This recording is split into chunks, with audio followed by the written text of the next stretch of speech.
Nếu nó bùa bé chả bùa nên cho con mình nó cha ơi.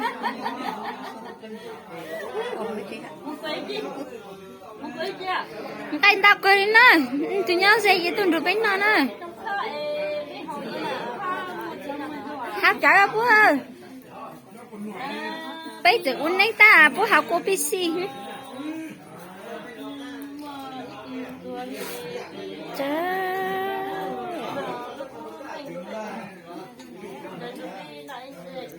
Ngay tao cần nấu nấu bún con nó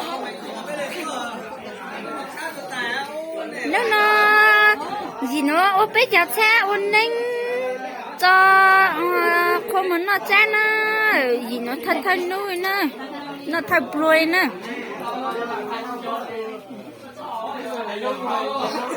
chống cả ha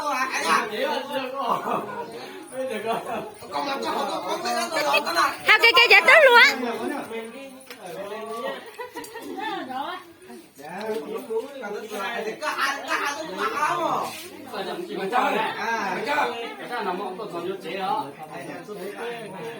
hai trả mà bố mấy chứ hai trả đó